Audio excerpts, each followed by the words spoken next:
di mana pada hari ini Allah Subhanahu wa taala membangunkan kita dan memberikan kesempatan kepada kita untuk menambah pundi-pundi amal sebagai bekal untuk pertemuan yang abadi di akhirat nanti.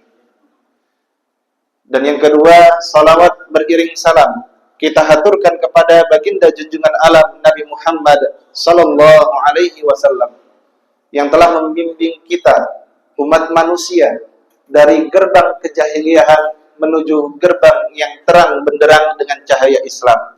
Semoga kita semua senantiasa dalam bimbingan Al-Quran dan As-Sunnah hingga kita kelak bisa kembali berkumpul di surga Firdausil A'la nantinya.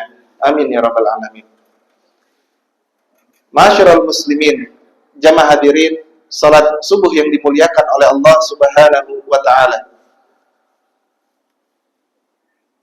Nikmat kemerdekaan yang telah Allah berikan kepada kita bangsa Indonesia menjadikan kita memiliki banyak sekali peluang untuk bekerja. Banyak sekali peluang untuk melakukan aktivitas-aktivitas yang kita inginkan. Kita mau tinggal di Lampung, kita mau tinggal di Jawa, kita mau pindah hijrah cari kerja di Kalimantan. Segala hal itu memungkinkan. Bahkan kita juga mendapatkan jaminan keamanan dari negara yang membuat aktivitas-aktivitas kita ini aman, terjaga, bisnis terkendali. Nggak seperti kalau baru buka warung langsung dibobol maling ya Pak Ustaz. Ya Pak ya. Artinya segala hal ini masih memungkinkan, masih ada kestabilan. Allah berikan keamanan untuk kita, Allah berikan kelapangan pangan juga untuk kita. Sehingga kita bisa beraktivitas, bisa memilih apa yang kita inginkan, bisa mengejar apa yang kita cita-citakan. Inilah salah satu nikmat kemerdekaan yang Allah berikan. Meskipun pada akhirnya setiap kita harus saling bersaing. Setiap kita harus saling bergesekan.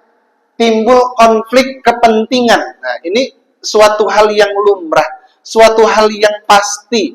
Yang namanya manusia itu, di mana setiap manusia memiliki kepentingan, di mana setiap manusia memiliki kemauan. Ketika kepentingan dan kemauan itu memiliki hal yang sama, nah, pasti manusia itu ada yang namanya berlomba-lomba. Makanya ketika kepentingan manusia itu untuk melakukan kebaikan, maka Allah memerintahkan kepada kita fastabiqul khairat. Berlomba-lombalah dalam kebaikan. Namun kalau misalnya kepentingan kita itu dalam keburukan, nah pasti juga manusia juga akan berlomba-lomba dalam keburukan. Nah inilah bagaimana kehidupan kita ketika diberi kemudahan, kita diberi kelonggaran, kita diberikan kemampuan untuk melakukan sesuatu, manusia itu secara nalurinya itu akan berusaha. Secara nalurinya akan berusaha mencapai apa yang ia inginkan. Makanya Allah Subhanahu wa taala menyindir, ya ayyuhal insanu innaka kadihun.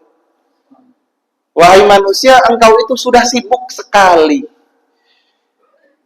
Namun pada hakikatnya kesibukan kita ini ujungnya adalah ila rabbika kadhang famulaki. Engkau itu sibuk sekali untuk bertemu dengan Tuhanmu. Maka engkau akan bertemu dengan Tuhanmu. Jadi kesibukan kita ini mau tidak mau pada akhirnya adalah untuk bertemu dengan Allah Subhanahu wa taala. Mau kesibukan kita untuk mengejar dunia, mau kesibukan kita untuk meraih ridha Allah taala, mau tidak mau pasti ujungnya adalah ila rabbika.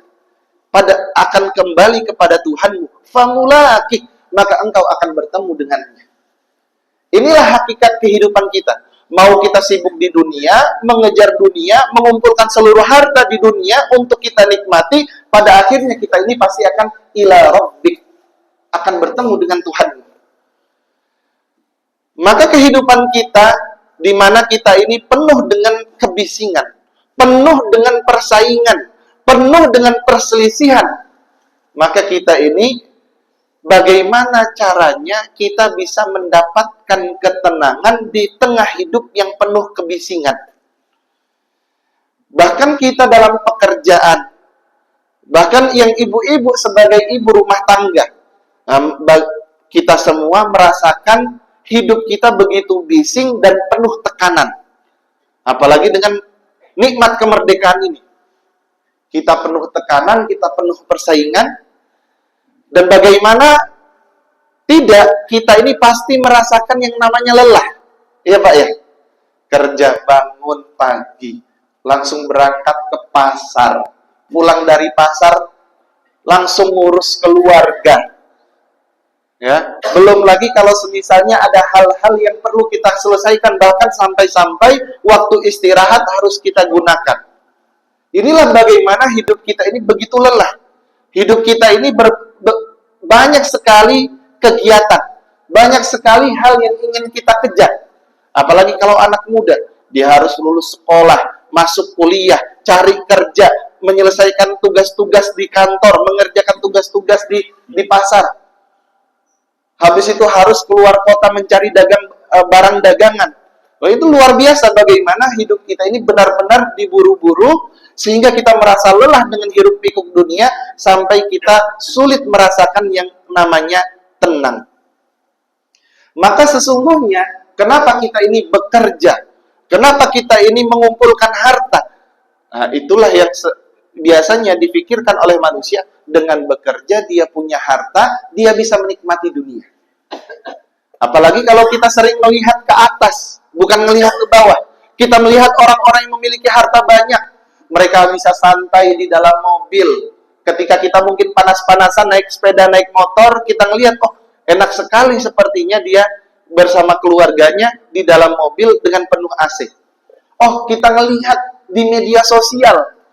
Apalagi misalnya dengan adanya media sosial ini, ya, banyak sekali informasi-informasi yang membuat hati kita cemas. Oh, dia sudah jalan-jalan ke Bali. Oh, dia sudah berangkat umroh. Oh, dia sudah haji. Ya. Oh, dia sudah jalan-jalan ke Eropa. Oh, dia sudah punya ini dan itu. Wah, hati kita cemas. Oh, kenapa dia bisa begitu menikmati hidup di dunia, tapi saya masih sibuk saja bekerja, tidak bisa istirahat. Bahkan persaingan hidup, hutang piutang, masalah keluarga, ditambah lagi dengan nafsu yang tidak terkendali. Oh, saya ini pingin lo punya pasangan yang cantik. Oh, saya ini pingin lo punya anak yang pinter dan cerdas. Saya ingin sekolahkan di sekolah yang bagus. Saya ingin bimbelkan anak saya di tempat bimbingan belajar, sehingga dia nanti bisa bersaing dengan kawan-kawan segenerasinya. Oh, semuanya itu keinginan manusia. Sehingga kita ini merasa tertekan di hidup di dunia ini. Nah, inilah yang seringkali menyebabkan manusia itu terus dan terus berusaha meraih dunia. Nah, apalagi dengan adanya media sosial ini, media informasi. Kita jadi iri, kita jadi dengki. Nah, ini nauzubillah. Nah, inilah bagaimana seharusnya kita jangan sampai terjebak dengan kesibukan mengejar dunia saja, yang seringkali membuat kita ini stres. Maka Allah Subhanahu wa ta'ala melalui Rasulnya memberikan kepada kita kesempatan untuk bisa bekerja sebaik mungkin, mengejar dunia sebaik mungkin, tapi kita ini tidak dibuat stres. Kita ini tidak dibuat tertekan. Kalau di kota-kota itu banyak orang-orang stres, Pak. Banyak orang-orang tertekan. Tapi kalau misalnya saya lihat wajah-wajah Bapak Ibu semua di sini, insya Allah wajah-wajah yang sudah ada sakinahnya, ada ketenangannya. Amin ya Rabbal alamin. Ya, meskipun ya dalam hati masih menggerutu, oh saya masih belum bisa dapat ini itu, meskipun udah bekerja bertahun-tahun. Nah, tapi di sini Bapak Ibu sekalian, Allah Subhanahu wa ta'ala memberikan kepada kita itu dua ketenangan. Nah, selain adanya rasa aman yang telah Allah berikan kepada kita, terlebih lagi di negara Indonesia ini, yang jauh berbeda dengan negara Palestina, dan itu perlu kita syukuri dengan rasa aman ini, dengan rasa kemerdekaan ini. Maka dalam persaingan menikmati kemerdekaan, kita perlu meraih yang namanya rasa tenang. Ketenangan itu, ketentraman itu ada dua jenis, Bapak Ibu sekalian. Allah sebutkan dalam Al-Quran, ketenangan yang pertama itu adalah ketenangan tumakninah. Yang mana tumakninah ini bersumber dari diri kita. Bersumber dari apa yang kita usahakan. Sebagaimana Allah Subhanahu wa taala berfirman, alladzina amanu wa tatma'innu qulubuhum bidzikrillah. Orang-orang beriman itu hati mereka itu tenang dan tentram. Hati mereka menjadi tentram ketika mengingat Allah. Ala bidzikrillah tatma'innul qulub. Maka sesungguhnya dengan berzikir kepada Allah, hati kita akan jadi tenang. Sama seperti kita sholat, Bapak Ibu sekalian. Salah satu syarat sahnya sholat itu adalah tumakninah. Tumakninah itu tenang, tentram, berdiam sejenak. Tujuannya apa? Untuk mendapatkan kekhusyuan dalam sholat. Karena kalau kita dalam gerakan-gerakan sholat itu terburu-buru, tidak ada tumakninah, maka sangat jauh kita untuk bisa mendapatkan kekhusyuan. Maka tumakninah ini masih bisa kita usahakan dengan segala aktivitas kita. Nah, maka dengan berzikir, dengan melakukan ibadah-ibadah kepada Allah, maka hati seorang mukmin itu akan menjadi tenang. Namun ada lagi ketenangan, kestabilan yang datangnya dari Allah Subhanahu wa taala. Itulah yang disebut dengan as-sakinah. Nah, kalau tumakninah itu apa yang kita usahakan sehingga hati kita ini menjadi tentram. Tapi ada lagi ketentraman, ketenangan, kestabilan dalam hidup, bukan hanya dalam jiwa, tapi dalam hidup, Bapak Ibu sekalian. Dalam menghadapi musibah, dalam menghadapi ujian, ada sebuah kestabilan, ada sebuah ketenangan yang Allah sebut dengan as-sakinah. Nah, as-sakinah inilah yang dalam Al-Quran disebut anzala, Allah yang menurunkan. Allah Subhanahu wa taala berfirman dalam surat At-Taubah, "Tsumma anzalallahu sakinatahu." Lalu Allah turunkan ketenangan. Kepada siapa? Ala rasulihi wa alal mu'minin. Kepada rasulnya dan kepada orang-orang beriman di tengah-tengah peperangan Badar. Di mana ketika itu kaum muslimin kalah jumlahnya dari orang-orang kafir. Lalu bagaimana kaum muslimin bisa meraih kemenangan, bisa mendapatkan kestabilan, bisa mengontrol peperangan? Allah lah yang menurunkan as-sakinah kepada orang-orang beriman. Bahkan dalam surat Al-Fat, Allah Subhanahu wa taala juga berfirman, "Huwallazi", dialah Allah, "anzala as-sakinata fi qulubil mu'minin", yang menurunkan as-sakinah, ketenangan dan kestabilan di dalam hati orang-orang beriman. Liyazdadu imanan ma'a imanihim. Maka orang-orang yang sudah beriman dengan diturunkan as-sakinah ini, dia akan bertambah keimanannya. Ini as-sakinah, Bapak Ibu sekalian. Kalau tumakninah itu kita berusaha mencari ketenangan. Dari kondisi kita ini yang tidak tenang, kita berusaha mencari ketenangan. Tapi dengan as-sakinah ini, kita yang sudah tenang, kita yang sudah memiliki keyakinan, kita yang sudah beriman, Allah turunkan as-sakinah, keimanan kita, keyakinan kita ini akan semakin kuat dan bertambah. Sehingga as-sakinah itu terjadi, membuat hidup kita lebih tenang, lebih stabil. Bukan hanya dalam hati, tapi dalam kehidupan. Makanya kepada pasangan suami istri itu doanya, semoga sakinah, mawaddah, warahmah, ya Bapak Ibu sekalian. Karena apa sakinah itu? Sakinah, ketenangan, makna dari sakinah itu bukan berarti tidak punya masalah. Pasangan yang sakinah itu bukan berarti tidak bertengkar. Pasangan yang sakinah itu bukan berarti tidak berselisih. Mereka masih bertengkar, mereka masih berselisih, tapi mereka tidak cerai. Itulah as-sakinah.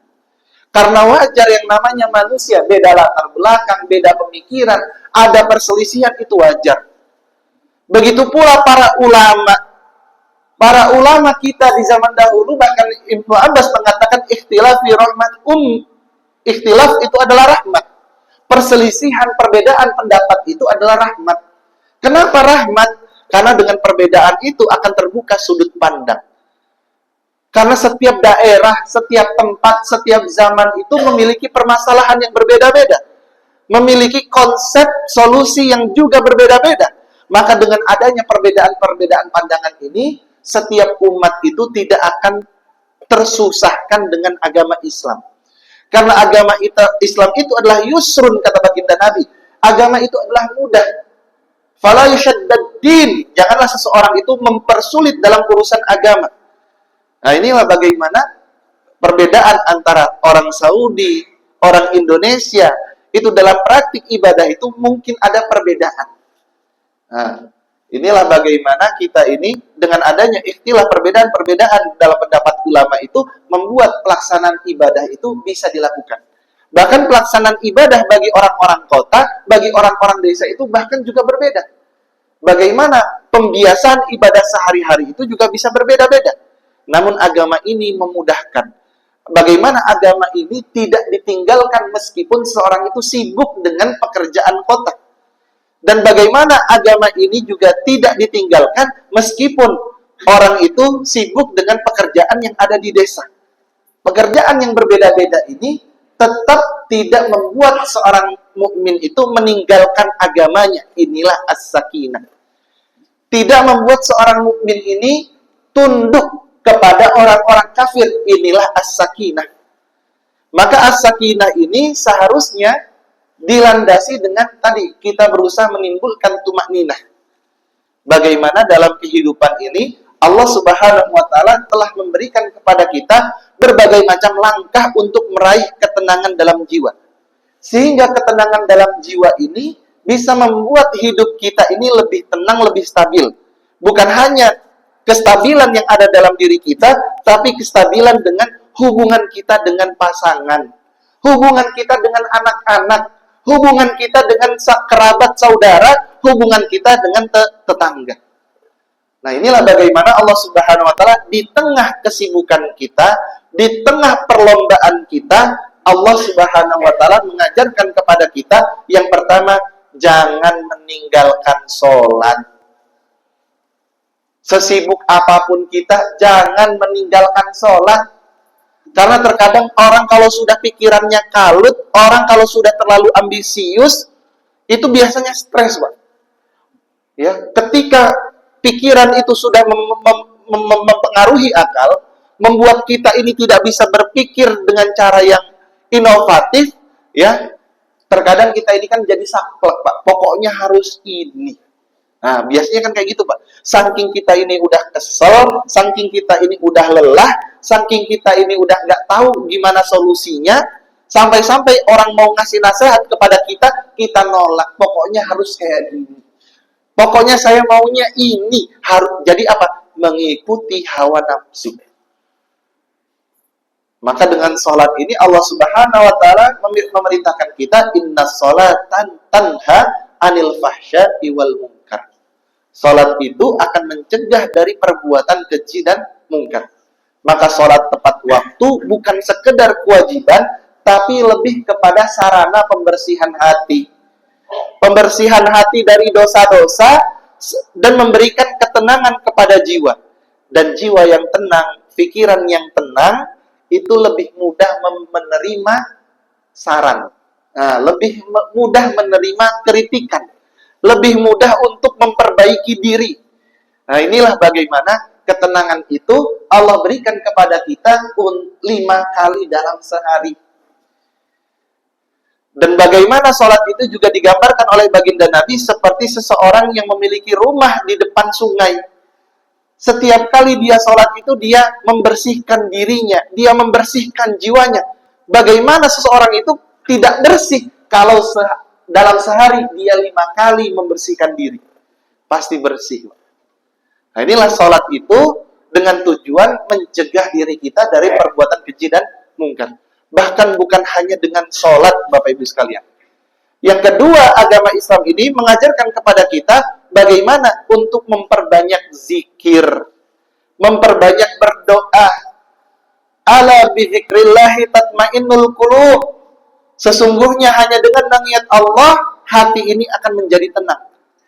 Dan kita juga memperbanyak doa. Dan doa itu adalah silatul mukminin, senjatanya orang-orang beriman. Kenapa dia disebut senjata padahal dia tidak bisa melukai lawan? Dia senjata itu tujuannya untuk memberikan penjagaan pada diri kita dari serangan-serangan godaan syaitan. Syaitan itu selalu membisikkan kepada kita keputusasaan, Bapak Ibu sekalian. Senjata syaitan yang paling kuat itu adalah membuat seorang manusia itu putus asa dari rahmat Allah. Makanya Allah Subhanahu wa taala menegaskan wala tai'asu mir ruhillah, jangan putus asa dari rahmat Allah.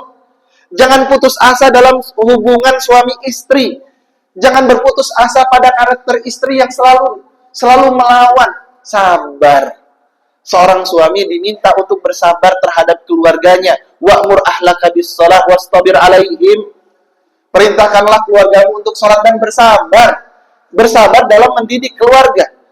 Maka kesabaran inilah yang kalau seandainya hilang pada diri orang mukmin, itu menjadi senjata syaitan untuk menjerumuskan manusia.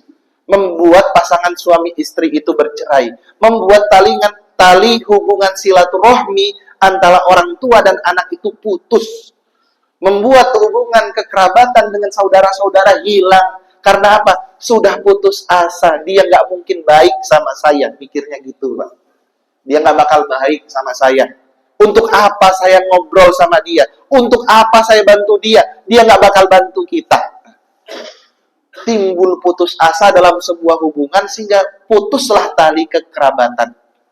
Ini cara syaitan, Bapak Ibu sekalian. Maka doa itu menumbuhkan harapan. Ya Allah, ya Allah. Nah, kan kita minta, ya Allah. Makanya doanya Allahumma gfir lana wali ikhwanina. Ya Allah, ampunilah kami. Wal ikhwanina, dan saudara-saudara kami alladzina sabaquna bil iman, yang telah mendahului kami dalam keimanan. Wala taj'al fi qulubina ghillal, dan janganlah dimasukkan ke dalam hati kami ini suatu keburukan yang bisa memecah belah hubungan persaudaraan. Wala taj'al fi qulubina ghillal lil ladzina amanu rabbana innaka antal ghafurur rahim. Kita juga berdoa untuk kedua orang tua kita. Allahumma gfir lana wali walidaina. Karena banyak sekali anak-anak muda kecewa dengan orang tuanya. Itu sering terjadi, Bapak Ibu sekalian. Orang tua saya kok nggak bisa ngarahin saya biar jadi orang sukses. Orang tua saya nggak punya ilmu, sehingga orang tua saya tidak bisa membimbing saya agar saya bisa meraih cita-cita saya. Orang tua saya nggak punya harta, orang tua saya miskin, sehingga saya nggak bisa disekolahkan di sekolah yang baik, sehingga saya tidak bisa bersaing dengan anak-anak yang lain. Seorang anak-anak kecewa dengan orang tuanya. Nah, ini banyak sekali penelitian, Bapak Ibu sekalian, kalau kita mau meraih kesuksesan, kita mau meraih kehidupan yang baik di masa depan, hal yang pertama harus dilakukan itu adalah berusaha memaafkan segala kekurangan orang tua. Nah, memaafkan kekurangan orang tua ini, ya, ini bahkan penelitian dilakukan oleh orang-orang Barat, membuat hati kita ini lebih lapang, membuat segala potensi kita ini bisa terbuka. Karena apa? Kita tidak mencari kambing hitam kepada orang tua. Nah, ini seringkali anak-anak muda kita ini, ya, apalagi bahasa generasi sandwich. Nah, ini kan sering dengar, Bapak Ibu sekalian. Apa maksud generasi sandwich? Sandwich itu makanan, Bapak, seperti burger. Daging yang diapit atas dan bawah. Kenapa disebut generasi sandwich? Burger itu ya seperti burger atau roti lapis, dia isinya di atas dia ditimpa, di atas dia ditekan. Nah, jadi dia itu ditekan atas bawah. Maksudnya dia harus membiayai orang tuanya, dia harus membiayai anak-anak istrinya. Nah, itu maksud generasi sandwich, Bapak Ibu sekalian. Nah, jadi dia ditekan dari bawah, dia ditekan dari atas, diimpit. Nah, ini seringkali muncul fenomena generasi anak-anak muda kita saat ini merasa tertekan. Orang tua banyak mintanya, orang tua menuntut ini itu. Nah, ini tertekan dari orang tua, tapi dia harus bisa membuat senang anak dan istrinya. Tertekan dari bawah. Nah, inilah generasi sandwich anak-anak muda kita saat ini seringkali menyalahkan. Wah, ini saya nggak bisa sukses gara-gara saya harus ngurusin orang tua. Saya nggak bisa sukses karena saya harus juga ngurusin anak-anak. Jadi mikirnya saya nggak bisa sukses. Akhirnya dia itu makin stres. Nah inilah kenapa doa itu perlu. Allahumma gfir lana, ya Allah ampunilah kami, wali walidaina, kedua orang tua kami. Sebagaimana engkau kama Rabbana, Allahumma gfir lana wali walidaina warhamhuma kama rabbayani shaghira. Dan kasihilah mereka sebagaimana mereka mengasihi kami ketika kami sedang kecil. Bahkan doa kita yang lain, Rabbana hablana min azwajina.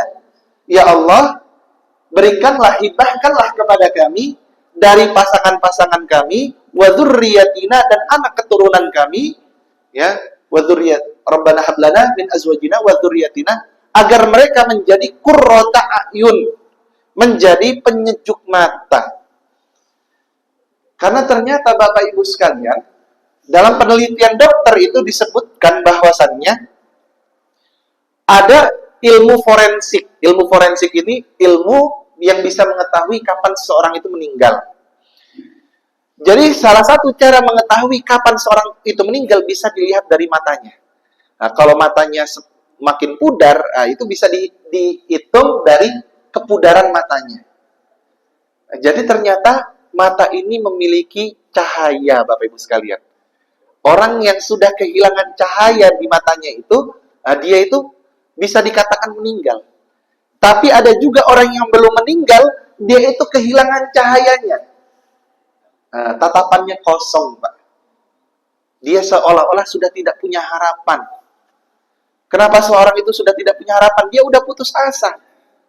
Makanya dalam doa ini kita diajarkan oleh baginda Nabi, jadikanlah pasangan kami, anak keturunan kami ini sebagai qurrata a'yun, penyejuk mata. Semoga dia bisa menjadi motivasi kami untuk bekerja. Semoga dia bisa menjadi motivasi kami untuk beribadah kepada Allah Subhanahu wa Ta'ala. Sehingga tumbuhlah cahaya dari mata seorang penuh harap, penuh semangat. Nah, maka tatapannya tidak kosong. Karena apa? Dia memiliki orang-orang yang dia cintai. Dia memiliki orang-orang yang akan dia perjuangkan. Makanya para sahabat Nabi itu, kalau semisalnya ada sahabat lainnya yang jomblo, dikisahkan Utsman bin Affan ini menawarkan kepada Abdullah ibnu Mas'ud untuk menikah ketika dia sudah tua. Maukah engkau, wahai Ibnu Mas'ud, ya, saya nikahkan engkau dengan seorang yang masih perawan, seorang wanita yang masih perawan, sehingga mengingatkan engkau dengan masa-masa mudamu yang begitu membara ketika waktu itu. Nah, ini luar biasa Bapak Ibu sekalian, bagaimana memang para sahabat itu juga memperhatikan di antara motivasi-motivasi seseorang itu untuk selalu beraktivitas dan bekerja itu, dia punya pasangan, dia punya anak keturunan yang ia ingin rawat. Makanya doanya itu Rabbana hablana min azwajina wa dzurriyyatina qurrata a'yun waj'alna lil muttaqina imama, dan jadikanlah kami ini imam bagi orang-orang yang bertakwa. Nah, inilah bagaimana zikir dan doa itu bisa menguatkan hati seseorang. Dia tertekan, tapi dia punya kekuatan melalui zikir dan doa. Nah, ini tadi yang pertama salat, yang kedua dengan zikir dan doa, yang ketiga adalah membaca Al-Quran. Karena Allah Subhanahu wa Ta'ala berfirman, "Wa nunazzilu minal Qur'an", kami turunkan di dalam Al-Quran itu, "ma huwa syifaa'un", apa-apa yang bisa menjadi obat penyembuh, wa rahmatun, dan kasih sayang lil mukminin.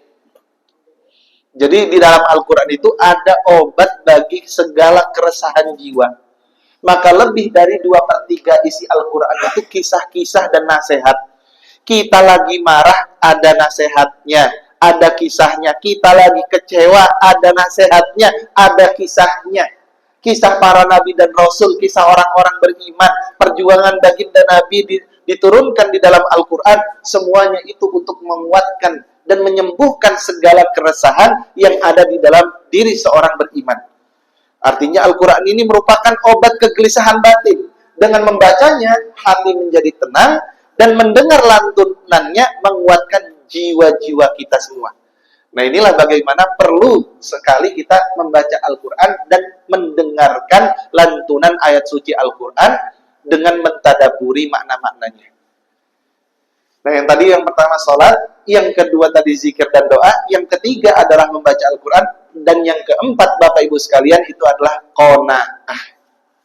Qanaah itu adalah merasa cukup, sehingga bisa mengurangi iri dan menghilangkan rasa cemas. Nah, tadi di dunia yang penuh dengan informasi, di Facebook, di TikTok, di YouTube, ya, di berita-berita, semua permasalahan muncul di depan muka kita. Semua hal yang tadinya tidak kita tahu jadi tahu, bahkan tadinya yang tidak kita inginkan jadi inginkan. Nah, ini algoritma media sosial, Bapak Ibu sekalian. Semakin kita sering melihat sesuatu, maka sesuatu itu akan terus dimunculkan di depan kita. Makanya akun setiap media sosial itu beda-beda, Pak. Kalau mau melihat apa yang disukai oleh seseorang itu, lihat media sosialnya yang sering muncul apa. Nah, kalau yang sering muncul itu adalah yang nyanyian-nyanyian, berarti orang itu suka nyanyi. Kalau yang sering muncul itu tontonan film, ya berarti orang itu suka nonton film. Kalau yang muncul itu adalah iklan mobil, berarti orang itu lagi nyari mobil, Pak. Ya. Jadi apa yang sedang kita cari itu nanti media sosial, di Google, di Facebook, di TikTok, Instagram, itu akan munculnya itu terus. Karena apa? Algoritma kita dihitung melalui AI tadi, artificial intelligence, ya, pemikiran buatan komputer itu. Jadi kalau kita lagi scroll, apa yang paling lama kita berhenti di situ, nanti akan dicatat sama AI tadi, sama komputer itu. Oh, dia lagi nyari ini, dia lagi suka ini, nanti akan terus ditampilkan itu. Ya, Pak ya. Nah, inilah bagaimana kita ini yang tadinya tidak ingin jadi ingin. Karena apa? Iklan, kita diiklankan terus, diperlihatkan terus. Ya, sama seperti dulu sering nonton televisi. Kalau di televisi itu kan lagi enak-enaknya nonton, iklan. Lagi enak-enaknya nonton berita, iklan. Kenapa diiklankan terus? Agar terbentuk di pikiran kita, kalau semisalnya mau mencuci, pakai sabun Daya.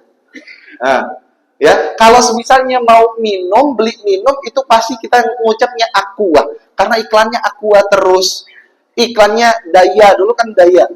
Ya, banyak sekali iklan-iklannya. Kalau mau jajan apa? Coklatos.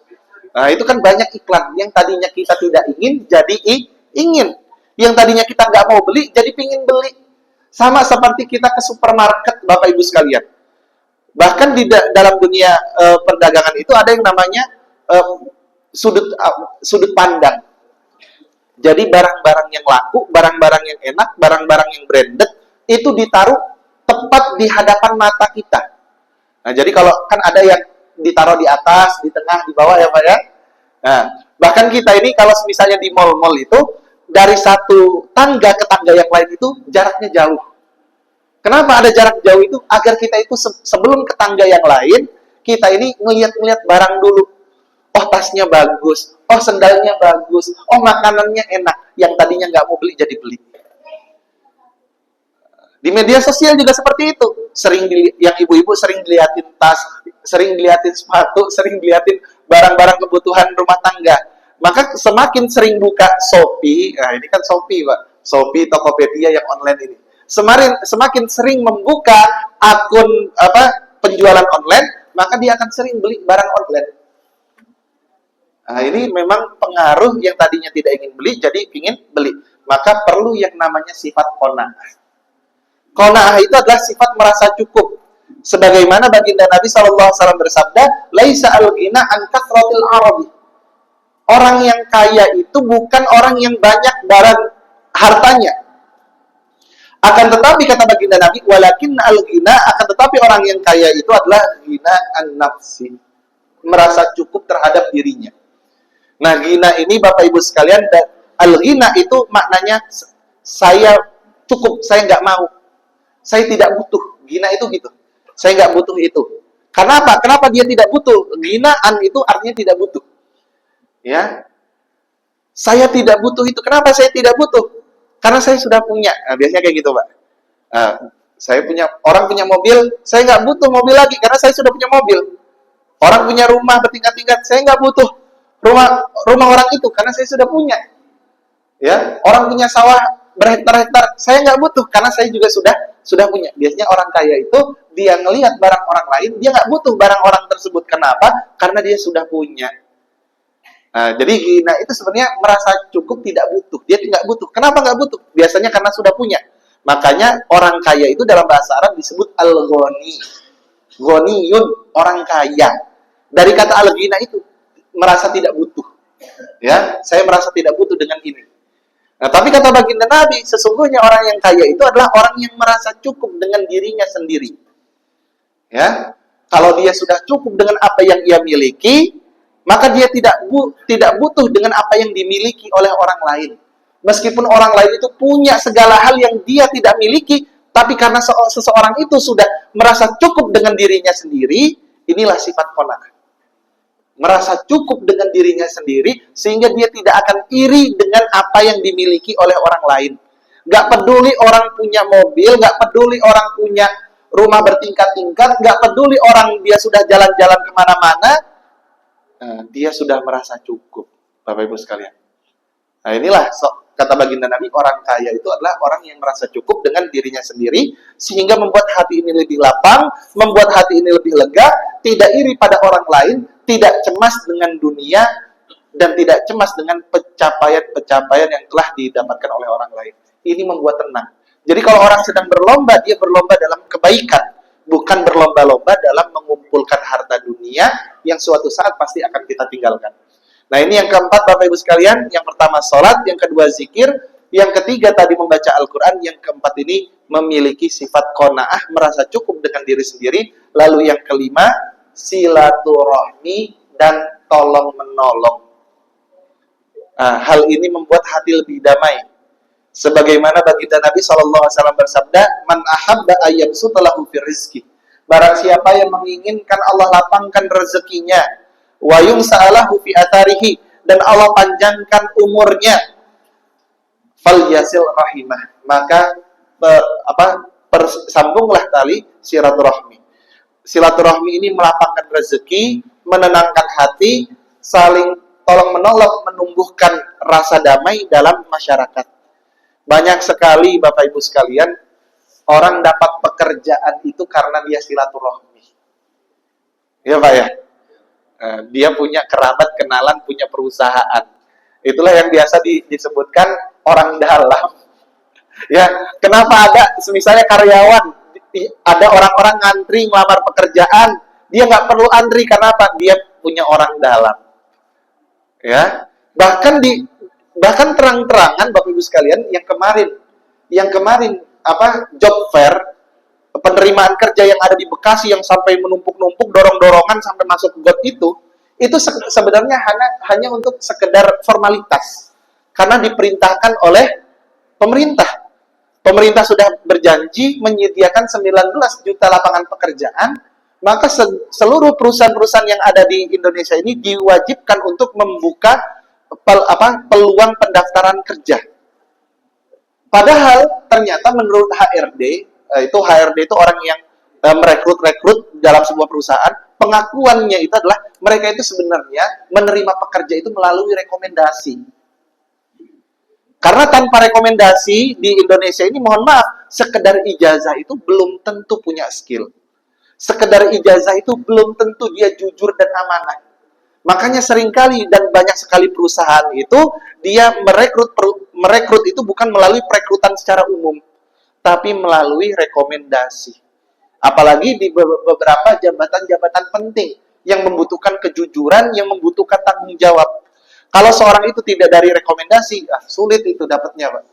Makanya mau tidak mau memang silaturahmi ini melapangkan rezeki, memperbanyak, membangun relasi. Ini mau tidak mau, yang namanya relasi ini juga merupakan privilege. Makanya memang terkadang salah satu hal yang kita ingin hilangkan itu KKN ya Pak ya. Korupsi, kolusi, nepotisme. Nepotisme itu orang dalam maksudnya. Ya, mempekerjakan orang karena ada orang dalam. Nah, memang hal ini yang tidak bisa lepas dan sangat sulit Bapak Ibu sekalian. Bahkan di perusahaan-perusahaan swasta, bukan hanya di pemerintahan tapi perusahaan swasta, maka sesungguhnya tali silaturahmi ini penting. Kita menjaga hubungan baik, tolong menolong, itu salah satunya adalah membuka peluang kita untuk meraih pekerjaan. Nah, ini yang kelima Bapak Ibu sekalian. Yang pertama sholat, yang kedua zikir doa, yang ketiga tilawah Al-Quran, yang keempat qanaah, Yang kelima, membangun tali silaturahmi dan tolong menolong. Lalu yang terakhir, Bapak Ibu sekalian, itu adalah mengatur waktu dan memilih prioritas sesuai tuntutan hidup kita. Karena prioritas kita beda-beda, Pak. Kalau yang masih kecil, dia prioritasnya beda. Dia harus sekolah. Kalau yang sudah dewasa, dia harus kerja, dia harus menikah. Yang sudah berumur, Bapak-bapak Ibu sekalian, dia harus bisa membimbing generasi muda. Atau dia ingin meraih capaian-capaian yang belum dicapai ketika masih kecil dan masih muda. Nah, ini setiap orang punya prioritas. Maka aturlah prioritas ini salah satunya dengan mengatur waktu tidur. Karena Allah Subhanahu wa taala telah berfirman, "Wa ja'alnal laila wan nahara ayatain." Kami jadikan yang namanya malam dan siang itu sebagai tanda keagungan Allah. Artinya kita harus mengatur kapan waktu istirahat, kapan waktu bekerja, kapan waktu bersama keluarga. Jangan semuanya kerja, waktu istirahatnya kurang, waktu bersama keluarganya kurang, waktu ibadahnya nggak ada. Hancur hidup kita, Bapak Ibu sekalian. Hancur. Ya, makanya kenapa tadi ada sholat itu nggak lebih sejam. Ya, kalau sekali sholat mungkin 10 menit selesai. Zikir. Ya, bahkan ketika bekerja kita bisa berzikir, memperbanyak tilawah Al-Quran, entah itu sekali sehari, atau dibagi dalam sehari 2 kali ketika subuh dan maghrib, silahkan diatur. Karena mengatur waktu, ibadah-ibadah ini membuat pikiran kita tidak kalut, membuat pikiran kita tidak stres. Bahkan Nabi Musa, Bapak Ibu sekalian, Nabi Musa ini pernah marah. Allah sebutkan dalam Al-Quran, ini dalam surat Al-A'raf, "Walamma raja'a Musa ila qaumi ghadbanan asifan." Pernah Nabi Musa itu datang kepada kaumnya dalam keadaan marah. Ini dalam surat Al-A'raf disebutkan dalam ayat 150, karena marah Nabi Musa itu wa alqa alwah. Dia melempar kitab Taurat, membuang kitab Taurat. Tapi walamma dalam ayat yang lain, masih dalam surat Al-A'raf, ayat berikutnya, walamma sakat an Musa al-ghadab. Tapi ketika Nabi Musa itu amarahnya sudah hilang, barulah wa akhadha al-alwah, Taurat itu baru diambil. Ini salah satu makna, Bapak Ibu sekalian, kalau pikiran kita kalut, apalagi kalau sampai marah, yang namanya kitab merupakan petunjuk bagi kita, akan kita buang. Pikiran kita sudah tidak rasional. Kita tidak mau mendengarkan petunjuk, kita tidak mau mendengarkan kebenaran. Bahkan Allah sebutkan, Allah gambarkan di sini, alqa alwah, melempar kitab Taurat. Saking marahnya kepada Bani Israel. Tapi kalau marahnya sudah hilang, sudah mulai tenang, nah inilah perlunya ketenangan di tengah-tengah kesibukan kita, di tengah pikiran kita yang begitu kalut, kita harus ada waktu-waktu di mana kita tenang. Jangan sampai saking kalutnya pikiran kita mengambil keputusan-keputusan yang tidak rasional. Dan kelak akan membuat kita menyesal. Makanya kata Nabi Harun yang ketika Nabi Musa itu marah, bukan hanya melempar Taurat, tapi juga menyalahkan, mengambil, menjambak janggutnya Nabi Harun. Sampai-sampai Nabi Harun itu berkata kepada Nabi Musa, "Fala tushmit biya al-a'da." Jangan buat musuh kita senang. Engkau marah, mempermalukan dirimu, mempermalukan diriku, dan membuat musuh-musuh itu senang. Musuh-musuhmu senang. Nah, ini marah yang membuat kita itu malah rugi. Makanya kata baginda Nabi, 3 kali la takdom. Jadi kalau pikiran kita lagi kalut, cari sesuatu yang bisa membuat kita tenang. Makanya tenang itu, kata baginda Nabi, taus, berdiam, diam dulu, jangan langsung mukul barang, jangan langsung mukul orang, diam dulu, Pak. Kalau lagi marah itu, taus, kalau masih marah, diam dulu, jangan ngelakuin apa-apa, Pak. Duduk. Masih nggak bisa duduk, ambil wudhu. Artinya apa? Ada waktu jeda. Jangan sampai marah itu memuncak dan membuat segala yang ada di sekitar kita hancur. Makanya kenapa marah itu, untuk meredakannya itu tenang dulu. Makanya kalau di tengah kesibukan kita juga harus tenang, Bapak Ibu sekalian. Jangan kalut. Makanya sholat, zikir, baca Quran, ya, bersilaturahmi itu memberikan waktu bagi jiwa kita untuk bisa berpikir rasional. Semoga apa yang diajarkan oleh agama kita ini membuat kita ini bisa lebih rasional dalam mengambil keputusan-keputusan dalam hidup kita. Nah, jangan sampai mengambil keputusan ketika kita marah, dan jangan berjanji ketika kita terlalu bahagia.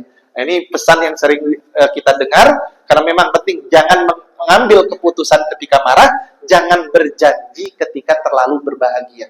Nah, itu bisa membuat bencana, nauzubillah. Nah, itu saja Bapak Ibu sekalian, dalam kajian kita ini sudah lebih dari 5 menit. Semoga tidak mengurangi keberkahan dan tidak membuat waktu kita habis, karena semoga dengan ilmu ini membuat kita bisa lebih baik untuk diri kita, keluarga kita, dan masyarakat yang ada di sekitar kita. Kurang lebihnya saya mohon maaf, kepada Allah saya mohon ampun. Billahi taufiq wal hidayah. Wassalamualaikum warahmatullahi wabarakatuh. Sudah masuk waktu syuruk, Bapak Ibu sekalian. Kalau misalnya ada tanya jawab, insya Allah saya masih di sini. Kita salat dulu.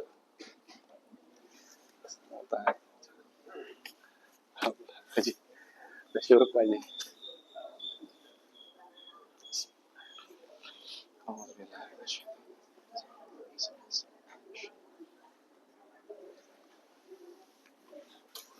Allah. Alhamdulillah.